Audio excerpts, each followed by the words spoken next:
श्री गिरिराज महाराज के जय। श्री गुरु महाराज के जय। साधु संतन के जय। श्री चैतन्य समारंभं श्री वक्रेश्वर मध्यमं अस्मदाचार्य पर्यन्तं वन्दे गुरु परम्परां।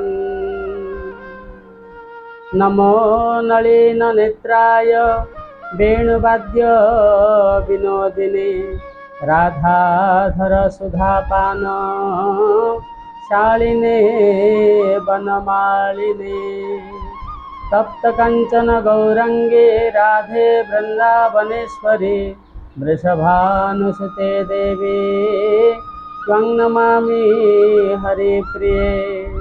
वन्दे श्रीकृष्ण चैतन्य नित्यानन्दौ सहोदितौ गौडोदये पुष्पवन्तौ चित्रौ सन्दौ तमोनुदौ वाञ्छाकल्पतरुभ्यश्च कृपा सिन्धुभ्य एव च पतितानं पावनेभ्यो वैष्णवेभ्यो नमो नमः।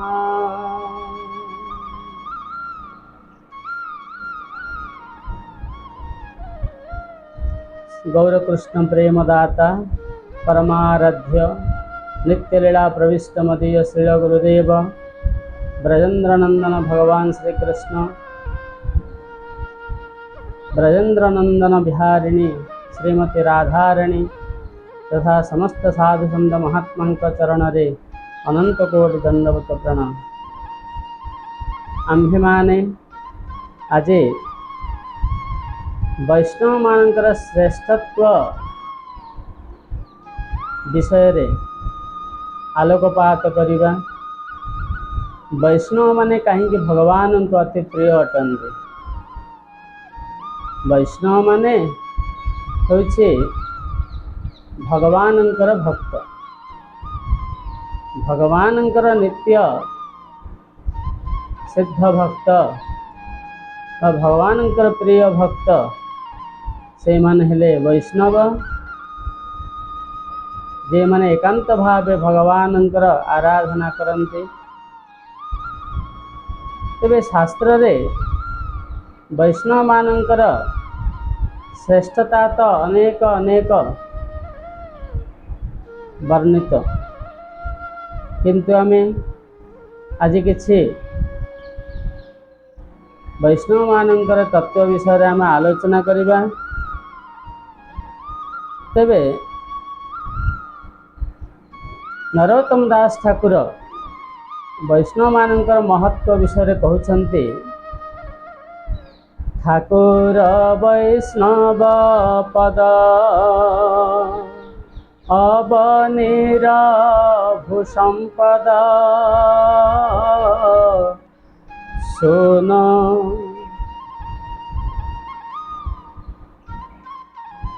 ठाकुर वैष्णव पद अवनीरा सुसंपद सुन भाई हया एक मन आश्रय लया भज आश्रय लया भजे तारे कृष्ण नहीं त्यजे आर सब मरे अकारण वैष्णव चरण जल प्रेम भक्ति दिते बल आर के हो नहे बलवंत। श्री नरोत्तम दास ठाकुर कहते ये जो संसार रे देखुंत ए संसार रे जदि कौन सी जदि उत्तम संपद जदि रही तेरे ताहा वैष्णव मानकर पाद पद्म। वैष्णव मानकर पाद पद्म होचे जीवर मोक्ष प्राप्ति तथा श्री कृष्ण प्रेम प्राप्तिर एकांत आश्रय तत्व। तेरे तेणु गोस्वामी कहते वैष्णव मानकर महत्व विषय एकांत भावे एक मन हो श्रवण कर एवं वैष्णव मानकर आश्रय निय। वैष्णव मानकर आश्रय नहीं कि जब भगवान को भजन कर अर्थात भक्ति कर तेरे भगवान श्रीकृष्ण सेहीपरि साधक को केवे त्याग करते नहीं। आश्रय लया भजे तारे कृष्ण नाही त्यजे आर सब मरय कारण। जो मैंने वैष्णव मानकर आश्रय नहीं कि भगवान श्रीकृष्ण को भजन करती भक्ति करती भगवान से को त्याग करते नहीं। जो मैंने केवल निजर दाम्भिकता को देखाइवाई निज मन मुताबक भक्ति साधन करते से भगवान केवे प्रसन्न हुअन्ति नहीं। तेणु एहीपरि अन्य माने अकारण रे ही केवल ए संसार रो देह त्याग कर चली जाते कौन प्रकार लाभ हुए नहीं। यहीपरि का व्यक्ति जो माने वैष्णव मानकर आश्रय न नहीं भगवान को भजन करते कहीं भगवान वैष्णव मानकर पाद धूली नेबापी सर्वदा से पछरे अनुधावन करिथान्ति। श्रीमद् भागवतर प्रमाण अनुसार भागवत कहते निरपेक्षं मुनिं शान्तं निर्वैरं समदर्शनम् अनुव्रजाम्यहं नित्यं पूजयेत्यङ्घ्रिरेणुभिः। भगवान कहते जो माने निरपेक्ष अटंती जो महात्मा माने जो वैष्णव माने निरपेक्ष माने कहार पक्षपात नुहंती से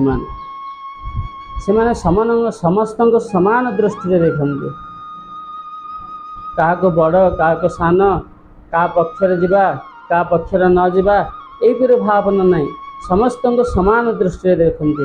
यहीपरिका निरपेक्ष महात्मा जे माने मुनि भी अटंती मुनि अर्थात भगवान को सर्वदा चिंतन करि थांती। जो महात्मा माने नित्य भगवत चिंतन रे ही निमग्न रही थांते एवं परम शांत अटंती। शांतम परम शांतर तात्पर्य है जे जीव अर्थात साधक निजर सकल इंद्रिय को ज्ञानेन्द्रिय कर्मेन्द्रिय को संयत करके यार वृत्ति को संयमित करके अर्थात इंद्रिय जो विषय वासना प्रति जो धावित हुए ताको निवृत्त करके जो महात्मा माने भगवानंकर चिंतन रही भगवत प्रीति निमंते ही सकल इंद्रिय नियोजित कर दियन्ते एवं परम शांत हो जाते। यही परिका व्यक्ति होती शांत महापुरुष एवं भगवानंकर भक्त निर्वैर अटे। निर्वैर माने जे कि कहार वैर माने शत्रु नुहंती कि कार एवं भक्तर मध्य कई शत्रु न था। यही तरीका निर्वैर अजात शत्रु महात्मा एवं जे तुल्य दर्शन अर्थात समदर्शन संपन्न अर्थात समदर्शी जहाँ को कहा जाए जे महात्मा ने समदर्शी अटंते समस्त समान दृष्टि देखते जगतर सकल वस्तुरे केवल भगवान को ही केवल दर्शन करते कहाँ को शरीर रूपे देखते नहीं। यहीपरिका समदर्शी महात्मा पछे पछे अनुव्रजाम्यहं नित्यं भगवान श्रीकृष्ण कहते यहीपरिका महात्मा मानकर पछरे मु सबुदिने अनुगमन करिथाए। कौन पे करिथाए ना पूजयेत्यङ्घ्रिरेणुभिः एमानंकर पाद धूली काले मोर मुंडे किछि पड़ीजिव पर कहीं भगवान मध्य भक्तर पाद धूली को वांछा करती कामना करती। भक्तर पाद धूली भगवानंकर मध्य एकांत काम्य होता है कहीं भगवान होते भक्त वत्सल भगवान एवं भक्त मध्य अभेद हो जाए। भक्त एते यहीपरि उच्च स्थिति को चली जाए जहाँद्वारा भगवान आउ भक्त मध्य कौन से प्रभेद और रुहे नहीं। ब्रह्मविद ब्रह्मैव भवते अर्थात ब्रह्मविद मध्य ब्रह्म स्वरूप हो जाए यही स्वरूप यही क्षेत्र रे। तेणुकरी भक्त भगवान मध्य कौन सा प्रभेद रुहेनि। जितेबाला भक्त उच्च स्थिति को चली जाए, संपूर्ण रूपे निर्भय शांत महात्मा निरपेक्ष हो जाए, जितेबाला एपरिक महात्मा चरणर धूली ही भगवान मथारे नेबापी पछे पछे धावमान होइथान्ते। कहीं ना भगवान कहते जे साधव हृदय मह्यं साधुनां हृदयत्वहं मदन्यते न जानन्ति नाहं तेभ्यो मनागपे। अम्बरीशं चरित्र भगवान वैष्णव मानकर महत्व को प्रतिपादन पूर्वक कहते साधव हृदय मह्यं। साधु मान होइछन्ति मोर हृदय। शरीर रे हृदय मान हृत्पिंड जेपरि अत्यंत गुरुत्वपूर्ण अंग होता है। हृत्पिंडर स्पंदन बिना शरीर जेपरि मृत हो जाए, सेमति भगवान हृदयर स्पंदन होइछन्ति साधु माने, महात्मा माने, वैष्णव माने। तेणु भगवान कहते साधु मान होइछन्ति मोर हृदय। साधुनां हृदयत्वहं, एवं मु मध्य साधु मानकर हृदय अटे। मो बिना साधु मानकर जीवन आ जीवन हो रुहेनि। तेणु साधु माने मो बिना भी रही पारंतु नहीं। मदन्यते न जानन्ते, मो बिना साधु मान अन्य किछ जानते नहीं। नाहं तेभ्य मनागपि, एवं मु मध्य सेमानंक व्यतीत अन्य कौनसी मध्य कौनसी वस्तु बा कौनसी संसार को मु जानी पारे नाही। तेणु एहीपरि वैष्णव मानकर महत्व भगवान निजे कहते। तेणु नरोत्तम दास ठाकुर मध्य कहले जे वैष्णव चरण जल प्रेम भक्ति दीते बल आर केह नहे बलवंत। नरोत्तम दास ठाकुर कहले जे वैष्णव मानकर चरण जल, वैष्णव को जेतेबेले दर्शन करिवे, वैष्णव मानकर चरण को धौत करिवे एवं सेमानकर चरण जल को आस्वादन करिवे, चरणामृत ग्रहण करिवे वैष्णव मानकर, जहाद्वारा प्रेम भक्ति उदय होता है। वैष्णव मानकर चरणर जल को जो माने पान करते, आस्वादन करते, सेमानंक ठारे कृष्ण प्रेम उदय हो जाए। एहीपरि प्रेम रूपक बल से लाभ करते। एहीपरि जो माने प्रेम भक्ति रूपक बल लाभ करते, सेमानंक परि बलवंत संसार रे केही रही पारंते नहीं। से अत्यंत बलवंत अटंती। एवं कहते वैष्णव चरण रेणु मस्तके भूषण बिनु आरणा ही भूषण अंत। वैष्णव मानकर चरणर जो धूଳି रही से धूଳି को सर्वदा मस्तक धारण करवा उचित। वैष्णव मानकर पादर धूଳି को मस्तक नेले से ही सबुठ बड़ भूषण, से ही भगवत भक्ति प्रदान करिथाए। आठारु बड़ी बड़ भूषण आ किसी संसार रे नहीं। संसार रे सुना रूपा अलंकार, ये सब अलंकार को विभूषित होगा द्वारा मनुष्यर कौन प्रकार कल्याण मंगलप्रद हो न थाए।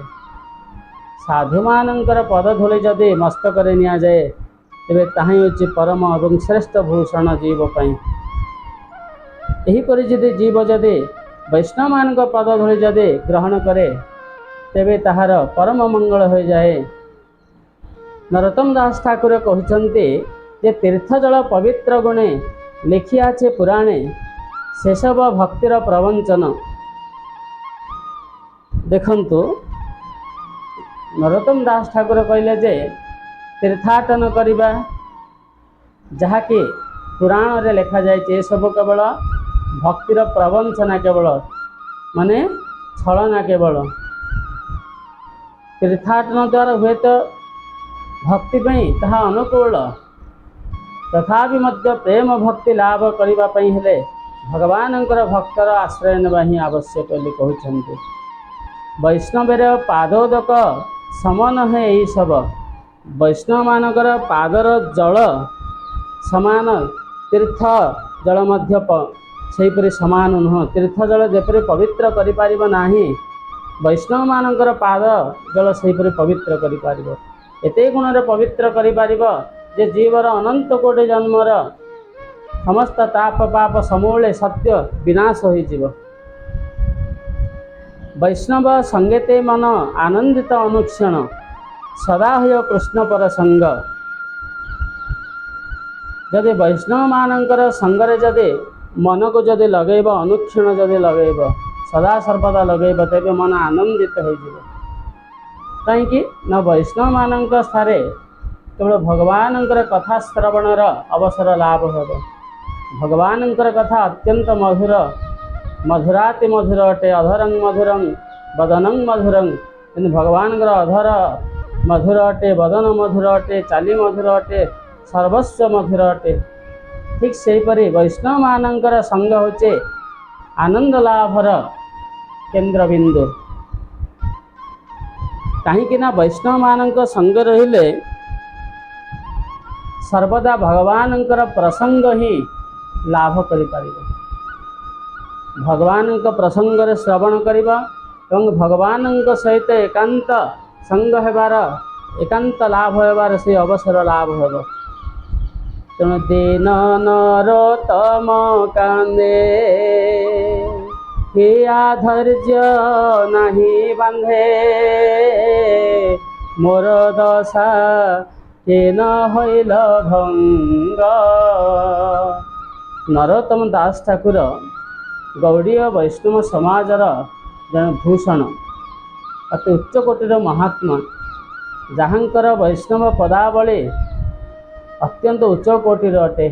एपरी महात्मा कहते दीन नरोत्तम कांदे हिया धैर्य नहीं बांधे। नरोत्तम दास ठाकुर कहते मो परि जने जने दीन पाखरे ना भक्ति करिवार धैर्य रही ना साधु सेवा करिवार धैर्य रही। मोर दशा केन होइल भंग। हे प्रभु हे गौरांग हे कृष्ण मोर ए दशा कहीं भंग होल। साधु मानकर सेवा साधु मानकर पादोदक नेबा साधु मानकर पद धोई नेबा साधु संग करी भगवानंकर कथा श्रवण करिवार अवसर कहीं मते लाभ हुए नहीं। एहीपर जदि साधु एहीपर जदि साधक जदि चिंतन करिब भावना करिब ताहाठारे भगवानंकर भक्ति यथाशीघ्र उदय हो पारिब। सेथिपई तो भगवान कहते वैष्णव होची मोर प्राण। वैष्णव हृदय में सर्वदा विश्राम नहीं थाए। तेणुक वैष्णव जरिया जहाँ मत नवेदन हुए ताहा मुझे यथाशीघ्र श्रवण करनी यथाशीघ्र शुणिनी एवं से मनुष्यर समस्त कामना पूर्ण कर दिए। एवं वैष्णव चारि वर्ण ठारू मध्य श्रेष्ठ अटे। जीव गोस्वामी पाद भक्ति संदर्भ रे लिखिछन्ति एवं हरिभक्ति विलास रे मध्य ए कथा लिखा जाइछि जे ब्राह्मणानां सहस्रेभ्य सत्रजाजे विशिष्यते सत्रजाजे सहस्रेभ्य सर्ववेदांत पारगः सर्ववेदांत बीतकोट्या विष्णु भक्तो विशिष्यते वैष्णवानां सहस्रेभ्य ऐकान्तिको विशिष्यते। देखंतु समाज रे जो चारि वर्ण रहिले ब्राह्मण क्षत्रिय वैश्य शूद्र ये चारि वर्ण रे ब्राह्मण होचे अन्य तीन वर्णर गुरु अटे।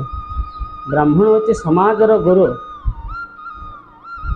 एवं शास्त्र कहले ब्राह्मणानां सहस्रेभ्य सहस्र ब्राह्मण मानक मध्यरे सत्रजाज विशिष्यते जने याज्ञिक ब्राह्मण श्रेष्ठ जो माने यज्ञ करते याज्ञिक ब्राह्मण श्रेष्ठ अटे। सहस्र ब्राह्मण मध्यर जने याज्ञिक ब्राह्मण श्रेष्ठ अटे। सत्रजादि सहस्रेभ्य सर्ववेदांत पारगः सत्रजादि अर्थात सहस्र हजारे याज्ञिक ब्राह्मण मानक मध्यरे जने वेदांत वेद श्रेष्ठ अटे जे कि वेदांत को उत्तम रूपे जानिछन्ते। एपर वेदांत वेद ज्ञानी जने श्रेष्ठ अटे। सर्व वेदांत वेद कोट्या विष्णु भक्त विशिष्यते कोटिए वेदांत वेद मानक मध्यरो जड़े विष्णु भक्त श्रेष्ठ अटे। विष्णु भक्त अर्थात वैष्णव श्रेष्ठ अटे। वैष्णवानां सहस्रेभ्य एकांतेक विशिष्यते एवं सहस्र वैष्णव मानक मध्यर जन एकांतिक वैष्णव आहुरी श्रेष्ठ अटे। एथिर आमे जानि पारले जे वैष्णव चारि वर्णर मध्य श्रेष्ठ अटे। एहीपरि वैष्णव मानकर श्रेष्ठता शास्त्र प्रतिपादन होइछि। काहींकि वैष्णव जेहेतु श्रेष्ठ कारण न मय्येकांत भक्तानां गुण दोषोद्भवा गुणाः।